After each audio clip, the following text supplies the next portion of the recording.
The Rob from 106.1 KISS FM here with my tag team partner in podcasting.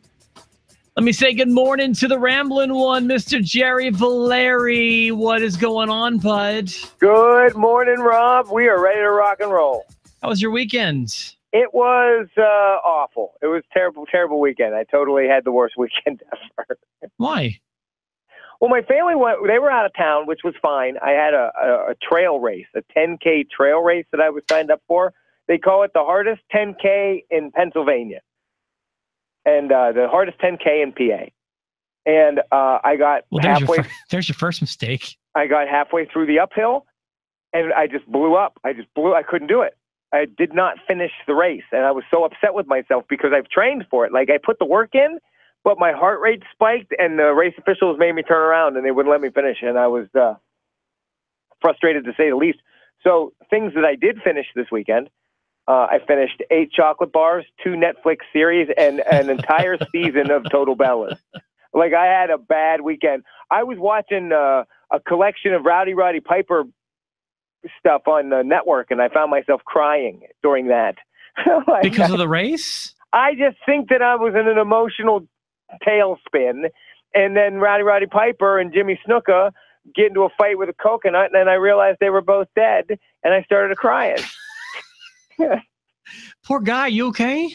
I'm telling you, like, I've got to find something that will give me physical confidence, and I've got to find it and fast, because all the training that I did, I botched that race, and man, I was. Does this help? I was so bad. Oh, that always helps. No, I mean, does it give you like you're in better shape than most people? Than I would say most people watching. You would think that, but I was getting passed on this mountain by old people. By the people that run these trail races, dude, they're all rib cage and no vitamin D. It's like, it's pale skin and skinny, and they're running through the forest like a deer. It's really weird. Some people are just genetically born to be runners. Not me, said the flea. Yeah, I mean, not me either, man. Dude, here, I guarantee, here, maybe this will make you feel better. Maybe it won't. Like, because I spent 2 weeks doing stuff like moving and like being on my hands and knees, scrubbing grout and, sure, you know, tile and stuff like that. Like, when the whole thing was ending, like so I was off for 2 weeks. On that last Friday that I wasn't at work was when we actually started to move the boxes from one townhouse to my new home. And we had Brittany's family, her mom and her stepdad over helping us. And by the end of the night, by our second trip over, my body just stopped working. It just stopped. Like, that was me. That was me during the race. And I feel so bad because, like, it's my stuff that's being moved, and Brittany's stepdad is like doing all the work. And I feel so bad because my body just won't do it. It wasn't just like me being lazy. Like, I'm there, I'm trying my hardest, but I'm trying to get like a desk up over the one step from my garage to my kitchen. And it's like, I just can't. It just quit. And isn't that so frustrating? It is so frustrating. I mean, at least I had a surgery a year and a half ago, but like, I just wish my body was, I mean, you're wishing your body was in some of the shapes that these people's were in. I'm wishing my body was in your body's shape. So maybe that helps you. Maybe it doesn't. Yeah. It does. It definitely does. But I was having a terrible time.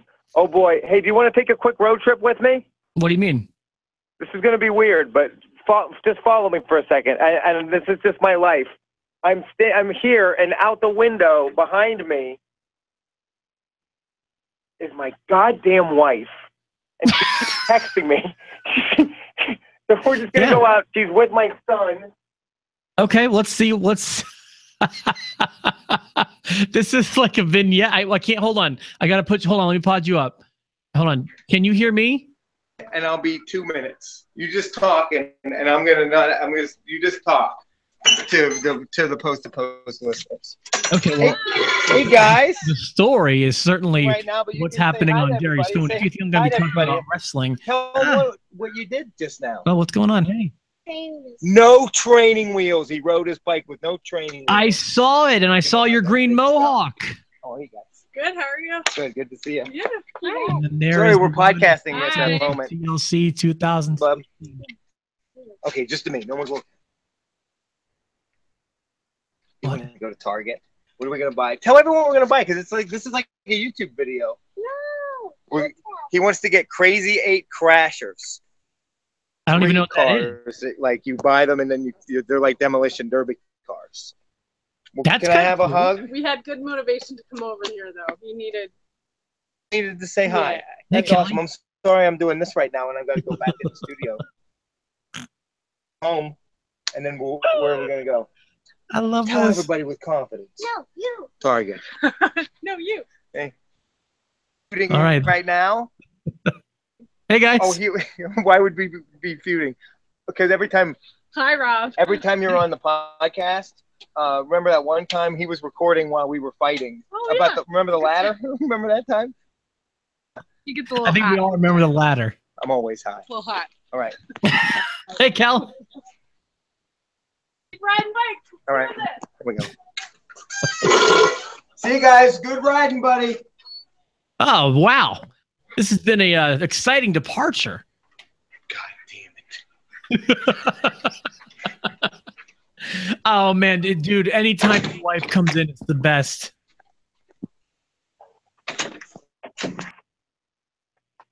You there? Worst podcast ever. Are you kidding me? I'm just amazed. I'm amazed that everyone made it out of that alive. I was just hoping she'd have a ladder in hand. Oh my God.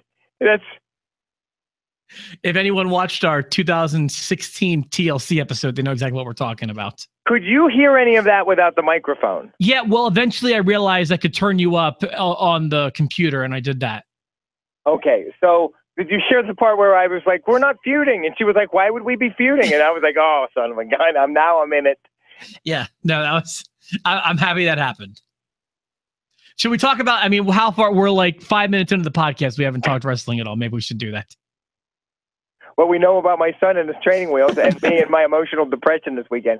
We're having a worst podcast ever. Can we just stop this and start over? Does this have to be on YouTube? Hey, F it, we're going live, as Bill O'Reilly says. We're doing it live. F it.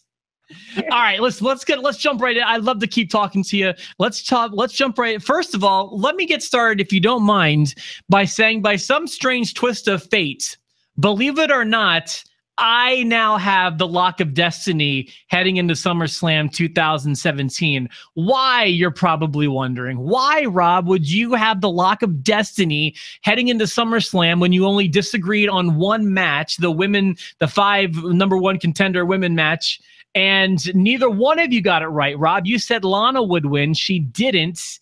Jerry, you said Charlotte would win. She didn't. How did you determine that Rob wins the lock of destiny? And I'll tell you how we determined that. Shortly before the show started, Jerry and I had a phone call off the air. We've been due for one. We chatted a little bit. We decided that if in fact neither one of us win that match, the Charlotte Lana, the number 1 contender women match, we would have a tiebreaker because we did not predict on the air the Sami Zayn and Mike Kanellis match. So off the air, Jerry took Mike Kanellis. I don't even know why. I just did. It made sense. You'd think that you'd want to debut a new character somewhat strong. Made sense. I followed the logic there. I wasn't all that confident. So every time one of us loses the lock of destiny, it's always because of some dusty finish. It's always a dusty finish, exactly. So I took Sami Zayn, Jerry took Mike Kanellis, and we said that it probably won't come to this, but if it does, this will be the tiebreaker. And it was. So by hook or by crook, I did win back the lock of destiny on a B show. I told Brittany when Charlotte, it came down to Charlotte and Natalya. Well, here's what happened. Brittany didn't watch the whole show with me, but I got really interested when the women's match came on because this was the match that would determine the lock. And I said, if Lana wins, I win the bet with Jerry. If Charlotte wins, Jerry wins the bet. And she says, I bet you Charlotte's going to win. And I was like, yeah, I'm not feeling so good about it. So Lana gets eliminated second, I think. Yeah, like right away, kind of. It kind of comes down to Charlotte and Natalya. And Brittany's like, it's not looking good for you. I'm like, she's like, I don't see Natalya winning. And I'm like, you're probably right. Nobody did. So then when Natalya wins, I said, Jerry is throwing things around his house right now. Jerry is taking. You've never probably been so happy with a Natalya win. I've never been so pissed. Like, I've never been. So then it forces the tiebreaker. The tiebreaker is now Sami Zayn and Mike Kanellis, because that match was not announced when we recorded our predictions episode. Off the air, we made the bet.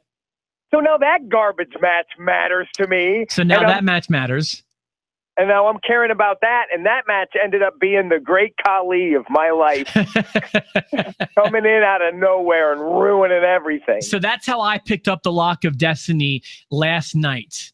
Now, let's talk about our overall thoughts about the pay-per-view. I am curious. I know you had a late day yesterday. How much did you really watch of the show last night? I watched almost all of it. I went to bed at 1 a.m. Oh, look at you. I watched it all because I wanted to be able to give it a fair grade, and I was kind of wired from working late last night anyway, so I just wasn't tired, so I didn't feel the need to fast forward anything. If I was going to fast forward anything, it was going to end up being Sami Zayn and Kanellis, but that match mattered all of a sudden, so I watched it.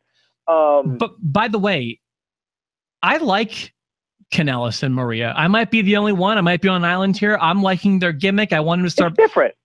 Yeah, I really like his P-whipped character. Yeah, it's different. He takes her last name kind of thing. And, yeah, I can't believe one of the freshest angles of this year is involving Maria Kanellis, but it is. But it is. So if you want, I'll throw out a letter grade. Do you have a letter grade in mind? I do. These become really they become kind of like Dave Meltzer has been becoming known for his 5-star rating system. And I think that our thing is kind of becoming a letter grades. And I've got a letter grade for last night's show if you want me to reveal it. Go ahead and reveal it, and then I'll tell you what mine is. Okay. I thought the show last night was pretty poor. And it was probably the worst pay-per-view of 2017 so far. The lowest grade I've given for a pay-per-view in 2017, I believe, is a D+. And I'm going to give this show a D. You loved it. F+. Really? Really? Okay. I did. Listen, my favorite match of the night was the New Day and the Usos. That right away should tell you everything you need to know about this whole night. That was very early. That was like best match of the night, I thought. That and I enjoyed the Shinsuke Nakamura Baron Corbin match. I didn't even enjoy the Kevin Owens AJ Styles match very much. I thought this was a poor pay-per-view. The Baron Corbin Nakamura finish, it's like, seriously, you're in a match where you're kicking each other in the back of the head and you're going to ring the bell because somebody kicked the other person in the dingle dong. Like, really? Like, you're going to ring the bell for a kick to the nugs? That's so stupid. And if we're going to talk about the main event.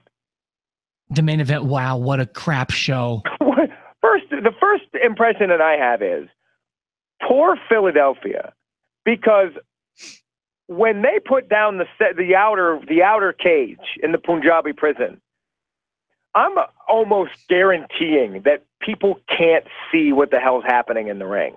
Oh, yeah. I even saw some pictures of it on Botchamania that showed what it looked like if you're in the crowd and you can't see anything. Plus, not only are those the fake bamboo, I'm assuming it's fake, I don't know if it is or not, is the bamboo so thick as a prop, I believe they have needless ropes just running about to just make it even harder to see.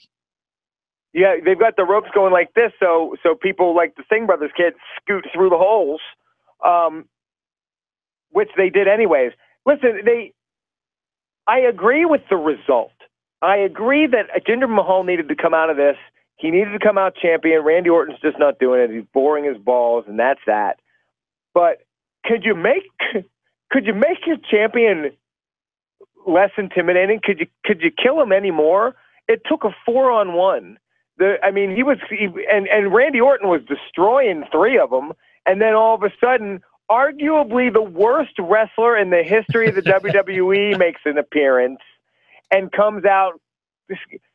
That it was so long. It was so predictable, except for the Great Khali thing. But it was just like, how many Singh brother moments are you going to have? Like, I was like, was it like a 40-minute match, or did it just feel like it? Well, and that was another huge complaint. Listen, if you go up to, well, I'll go Eastern time. If you go up to 10:50, 10:55, 10:58, I'm okay with. I know you weren't watching live, so maybe you didn't realize how late it went. But it didn't go off the air till 10 after 11 your time.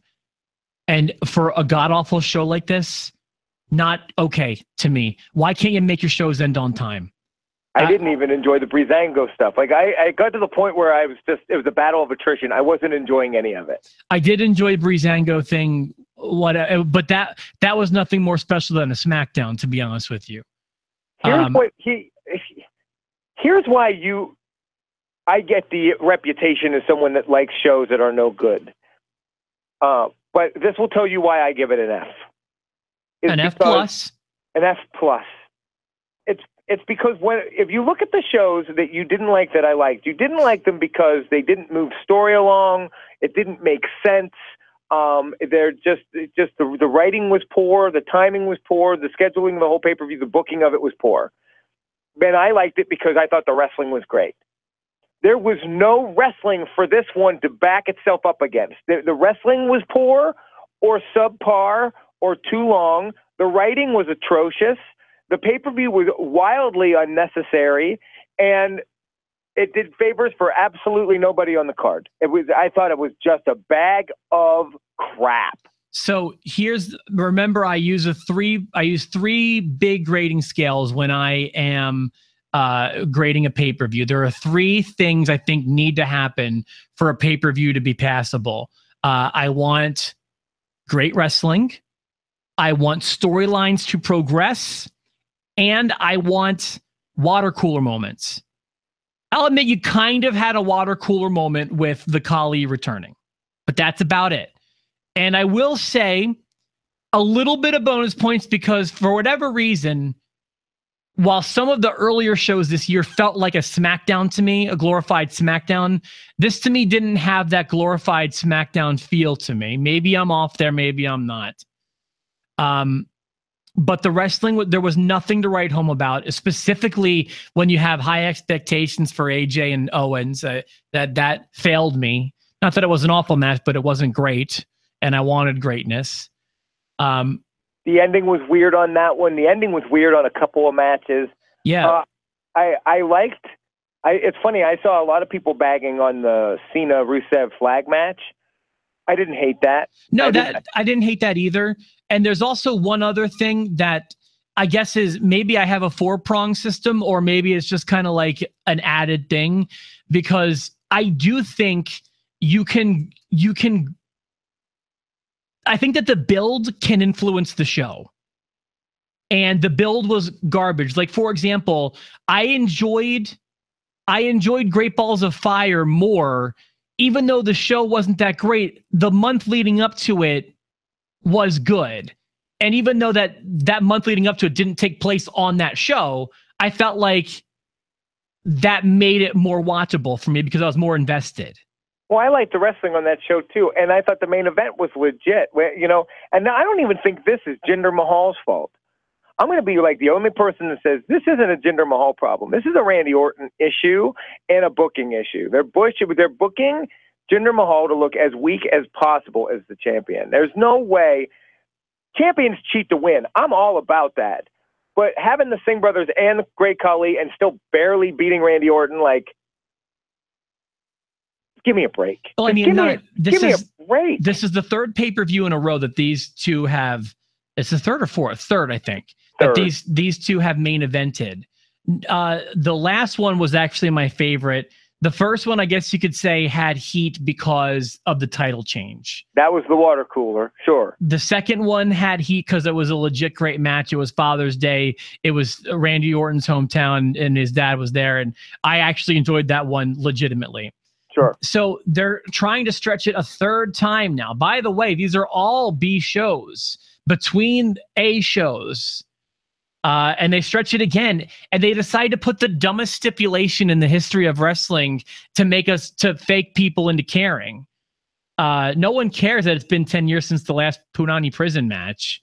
I mean, no one, it's not fun for the audience to watch. And then when the match takes place, the inaccuracies and the philosophical flaws that happen in this thing are mind-numbing. Do you want to go into this, or should I? Go ahead, because I'm just so like this whole thing was a wreck. So let's talk about the match after it gets into the second cage. Okay. Which nothing that happened in the first cage was any good anyway. It was a lot of wasted time. It was a ton of it, and you knew, I was just waiting for them to get to the fourth door, because you knew nobody was getting out the first door, or second door, or third door. It was going to be a big thing. Yeah, so that you lose a lot of suspense there. Plus, I mean, like, it's just odd looking. So they get to the second chamber, and man, there were some. The goal is to escape the second cage and get outside. Sure. And they proved multiple times throughout that match, you don't need to climb that cage to get out of it. And there was an image that you showed me earlier today, and I mean, it was a screenshot from the pay-per-view. Randy Orton, at least one point in the match, had half of his body outside of the cage. Mm-hmm. And to make it even worse, one of the Singh brothers escaped that way anyway. Twice. That's how they got in the cage. They dove through those little spaces. They didn't show them coming in the cage, but they got in. They got in somehow. Right. So that's going on. Right. So you got people going in and out. Why is anyone climbing over the damn thing? You know what I mean? When Great Khali, if you want to specifically look for it, when Khali returns and he's got Orton by the throat. Right. Orton's shoulders and arms, and he's up to his waist outside of the cage. He could have just crawled out. It's just, it makes, as a fan who likes it to be portrayed as something real, it's frustrating to watch. Stuff like that makes you want to hit your head through the wall. Now, that's not why I sent you that picture this morning. I know you said you had a good hunch as to why I sent you that picture, and I told you to focus on it, but that's not why I sent it. I mean, I assumed it was because half of Orton was outside the cage. No, proving that the picture proved that Orton could have slid out any of those bars. That is not why I sent it. All right, go ahead. So the picture is Great Khali, and he's got his hand around Orton's face, and he's pulling him out, and Orton's head is red, and he's in pain, and he's in serious discomfort, and he looks like he wants to die. I'll make this picture that Jerry's talking about the thumbnail for the video. Okay.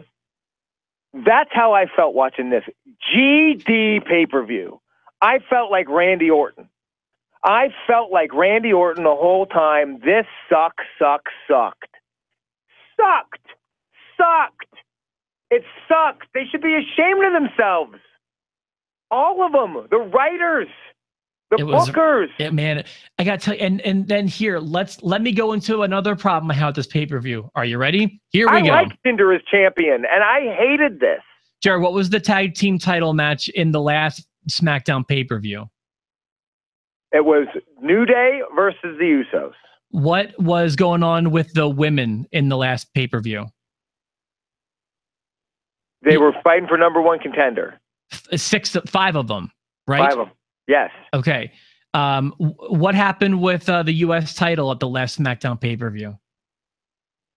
Kevin Owens won it.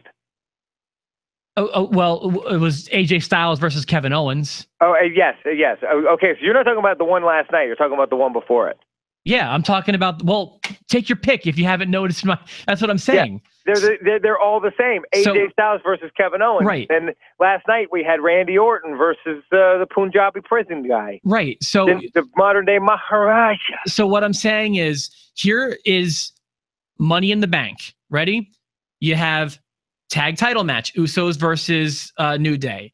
You've got 5 women fighting to become number one contender. You've got the AJ Styles versus Kevin Owens. You've got Randy Orton versus Jinder Mahal. I don't know how many matches you had last night, but do you see what my problem is? Yes. This is not okay. And then for those 4 weeks between the shows, or even it might have been 5, you just have the stringing along that from this past month progressed nowhere. We've gotten nowhere. That's my problem. Now we're going to go into SummerSlam.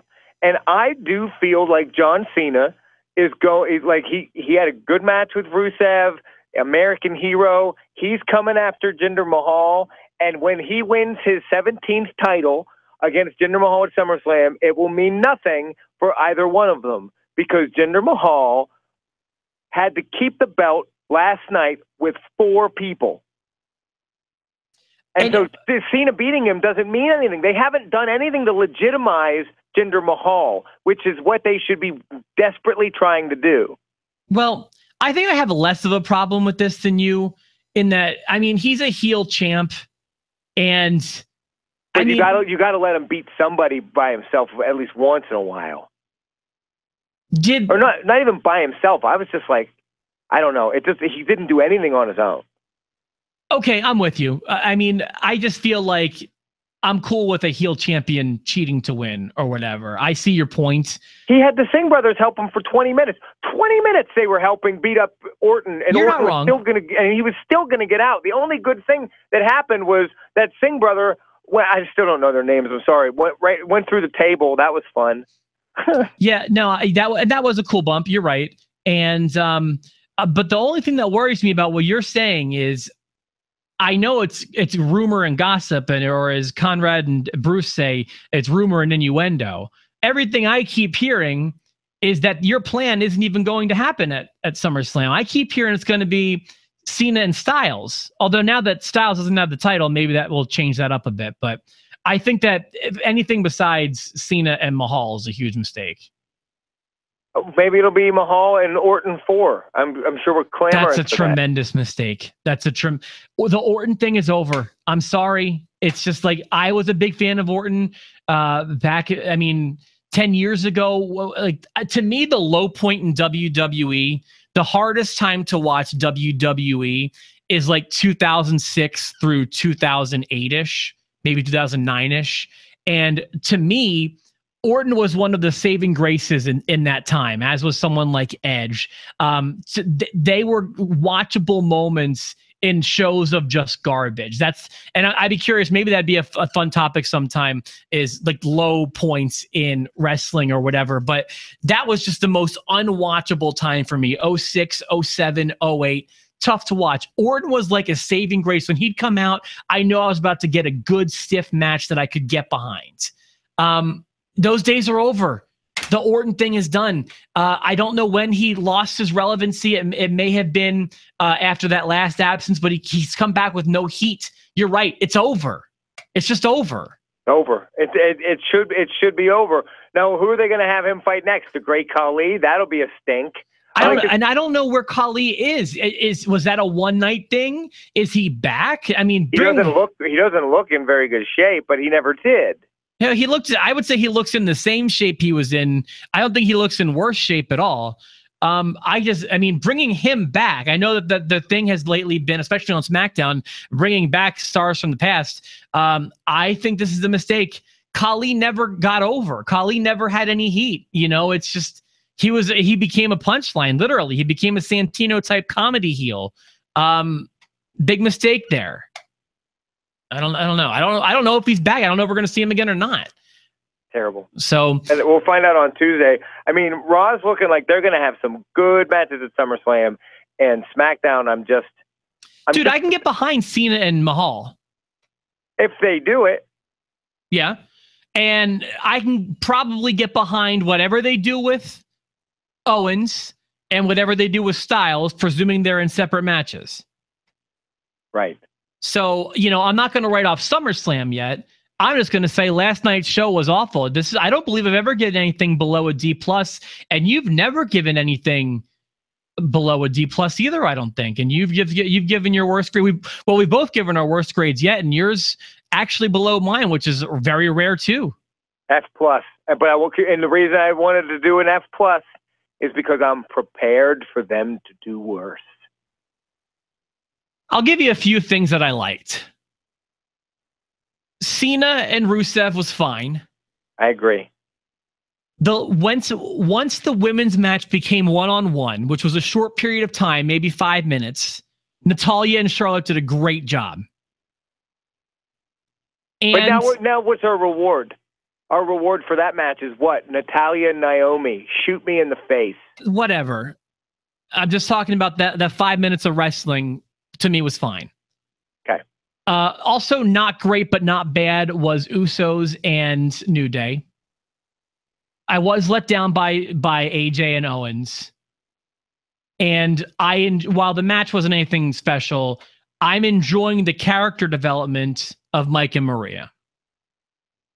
Not enough to get it out of a D range, but the show to me was a D, my lowest grade yet. Well, things that I liked. I liked Rusev going through the tables. I liked that Singh brother going through the tables. I enjoyed some of the stiff striking that went on in the Nakamura-Corbin match. Like I liked the style of match they were trying to do, but the end ruined that.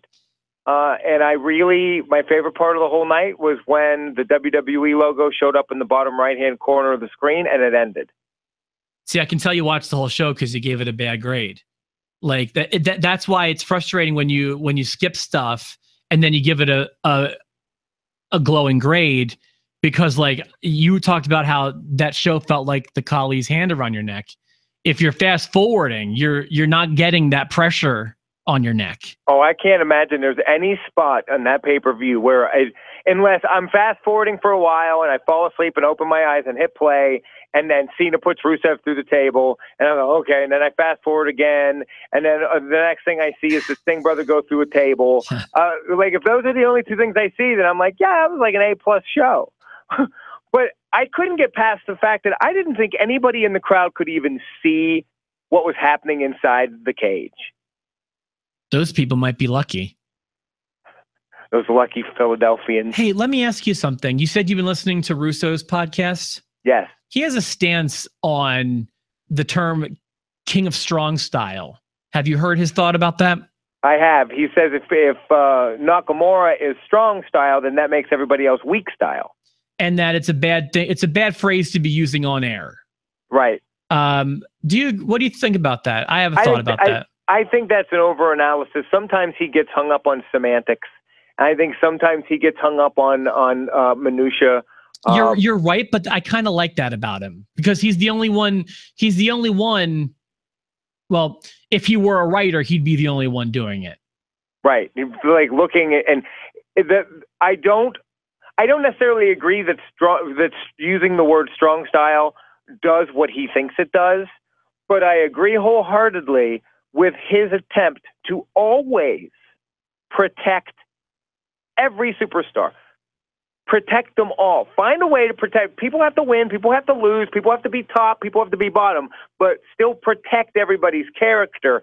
That's what he's almost guilty of that to a fault, and that's a good example of it. But to be honest with you, every time you say King of Strong Style, and every time someone wears a shirt that says King of Strong Style, it's kind of acknowledging it's a work.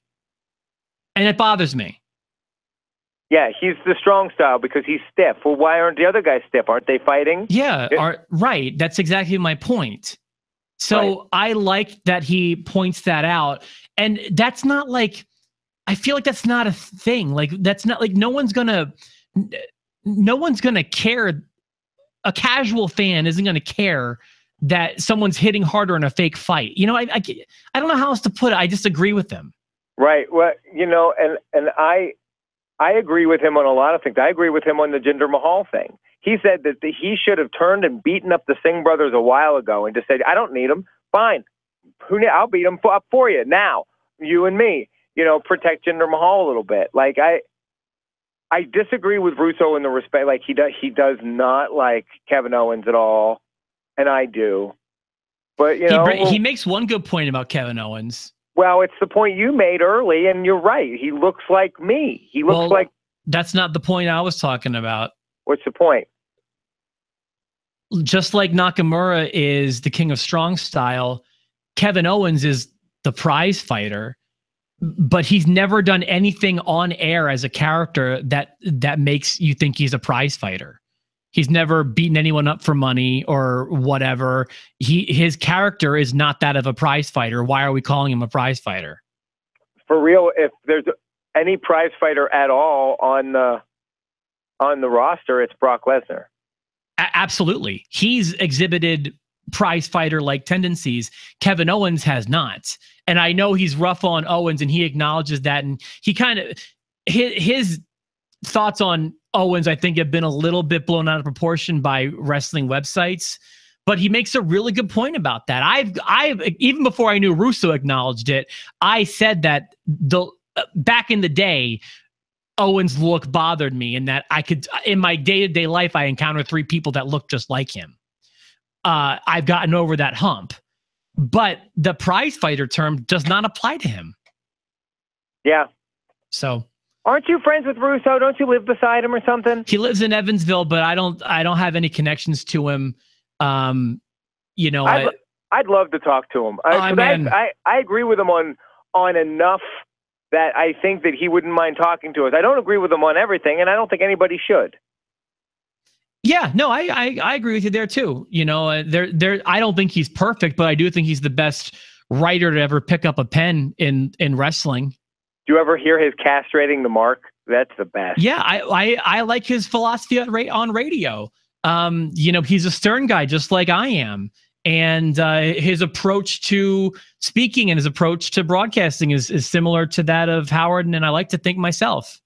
You know, it doesn't always need to make you feel good. Yet my goal every time I crack the mic isn't to make everyone feel fluffy. A lot of people in top 40 radio, they want to make nothing controversial, nothing out of bounds, nothing offensive. That's never been my philosophy with this stuff, and it's not Russo's either. Yeah, I want to evoke emotion. I don't care if you live or die. I don't care about your feelings. Yeah, absolutely. So, all right, man. Anything else you want to say about this, or you think we're clear for today? I'm excited. I think we're good. It's an F+. I'm still looking forward to SummerSlam. It's always one of my favorite pay-per-views of the year. It just is. I've always loved SummerSlam. Over the past 5 years, they have clearly positioned SummerSlam to be the number 2 show. Whereas before there was a big 5, with WrestleMania being the crown jewel, there was nothing that made SummerSlam more special than Royal Rumble or Survivor Series. Now they clearly position SummerSlam as number 2. Yeah, and what I find interesting is they always, I can't tell for how many years they've done it. I can't remember, but it's at a fixed location. Like, it's always at the Barclays Center now. It's always in New York. Yeah, well, it used to be LA for a long time, and now it has been fixed for a little while now. And then I guess the Barclays Center is a good crowd, just like Philadelphia is. But it's not like they, you know, I'm glad they don't do that with WrestleMania. They don't do it with the Super Bowl. I want them to move around. For sure. I'm with you. All right, then, if there's nothing else, we will report back with another live episode for you tomorrow, covering Raw. I'm excited for Raw just because the show last night was so awful. Yeah, it's time to cleanse our palate of crap. I feel like I've been eating hairy turds for hours, and I need a drink of water. So Jerry's going to get his drink of water. Say hi to your family for us. They showed up right when we started the podcast. I love you guys. Listen, for myself, the Rob, and my tag team partner in podcasting, Jerry Valeri, we will talk to you again tomorrow on Post to Post.